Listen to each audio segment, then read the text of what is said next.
So, you finally did it. You cut the cord. I get it. There's a lot of reasons why you might want to leave World of Warcraft. Current news scandal, boredom, toxicity, and even addiction. I can stop whenever I want. But either way, now you find yourself trying to find something to fill the dark void that's now left in your soul. I mean, you could go outside, go camping, try a new hobby, or even pick up a musical instrument. Nah, let's find a different game. Hello again and welcome back to Let's Play It. Today we're going to be going over all the things you can do in Guild Wars 2 that you may be looking for to fill that nice old dark void that World of Warcraft left. That one was for the guy in the comments that's asked me to stare into your souls. Let's not do that again. That was scary. And some of you got some pretty dirty thoughts. Shame on you. So in World of Warcraft, once you hit level 70, I mean 100, 120, 80, 50? What is the max level in WoW? Okay, I guess it's back to 60. I'm gonna guess that's from the success of vanilla WoW. But I digress. Once you hit max level in WoW, you start doing one of these few things. You got 5-man dungeons, 10 to 25-man raids, or 10 to 25 woman raids. There are those of you out there. Hi, thanks for watching. Sometimes you just make a whole new character and start all over again. Start all over again. That was weird. Some people dive really into PvP and focus on killing your fellow gamer. What I was thinking of was, oh, I can't believe you've done this. Other times you just jump on the grind train, try to unlock some of that legendary gear, or end up unlocking old mounts and armor for your transmog. Oh yeah, this is exactly the look I was going for. It's called fashion, sweetheart. Look it up. Either way, all of those things and more can be done in Guild Wars 2. I want to clarify too.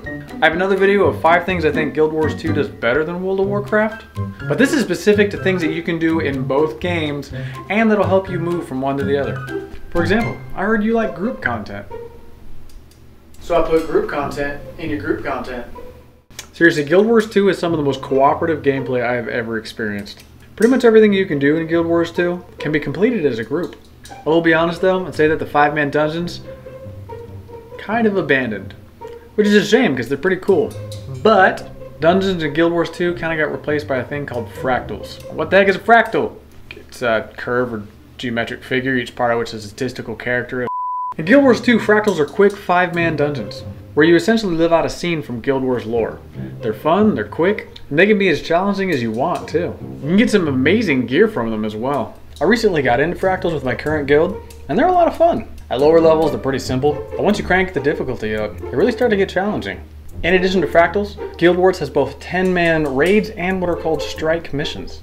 Now I know that I've mentioned in the past that your builds, gear, and moves really don't matter because you can play kind of how you want, but that's more specific to open world. But once you start getting into raids and strike missions, you're going to want to specialize a little bit more if you want to be successful. Or if you want to find a group that's willing to bring you along. So you said you wanted to raid with us, right? So what are you good at? Alright, so listen man, I wanted to be like the very best. Like no one ever was? Yeah, you got it. Okay. But like I can heal a little bit, I can like throw some buffs your way, you know what I'm saying? I also make sure I do a little bit, you know, stabbing. I'm a bad guy too. And I only stand in the fire a little bit. Uh-huh. Well, Guild Wars 2 still doesn't really have a strict DPS tank healer role to play. You can still specialize towards that, and trust me, it helps. But the best way I can differentiate between strike missions and raids is that in terms of difficulty, it goes open world, strike missions, and raids. Thanks, man. Another one is gear transmog. Now I get it, I think WoW made the term transmog, but in Guild Wars you can make any of your armor look like whatever you want. They don't call it fashion wars for nothing, people. Seriously, there's hundreds and hundreds of different options you can use. And then you can even dye it whatever color you want. Okay, so I actually just looked it up because I was curious. There are currently 612 different dyes you can use in Guild Wars 2. I didn't even know there were that many colors, period. But I guess there is. Some gear or outfits you can buy with real money, which I understand both opinions on that, saying, oh, that's stupid, but at the same time, you don't pay a monthly subscription, so you can use that money to buy those if you really want. But most of it can be crafted, found, bought from the in-game auction, or even earned through achievements. Either way, if you love transmogging your gear in WoW to be the best of the ball, you'll fit in right over at Guild Wars. Another thing that Guild Wars is really known for is its PvP. MMOs aren't usually known for PvP, unless you're talking about something like League of Legends, but it's not really an MMO RPG, but it is a massive multiplayer online role-playing game. But Guild Wars has a couple different PvP modes, and they're a lot of fun. For example, one of my favorites is called World vs. World. Imagine Alterac Valley from WoW, but continuously going. In this game mode, it's not just you against another player, it's several servers pitted against one another.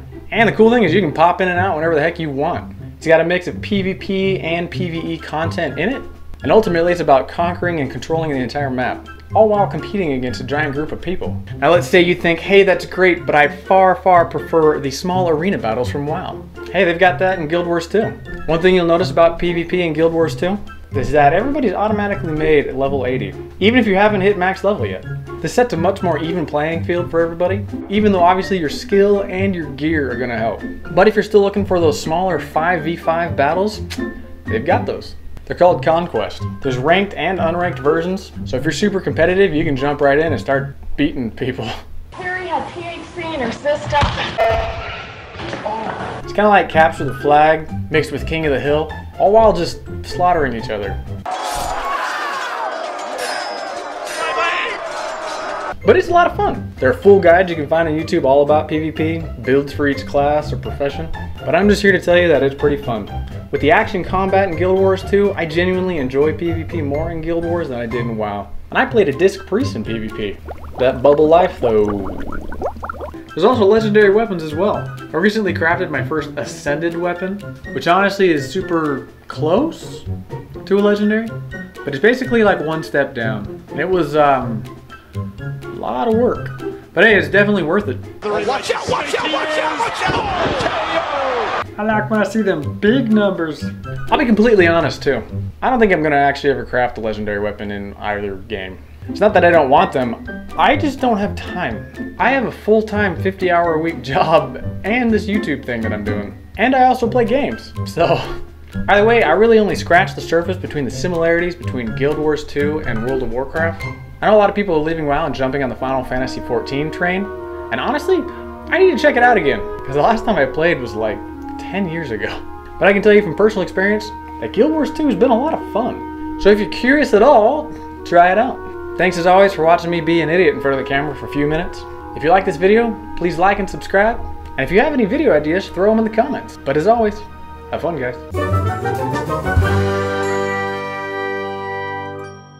You could also go watch my Witcher video that apparently nobody cared about. It's fine, it was just 10 hours of work?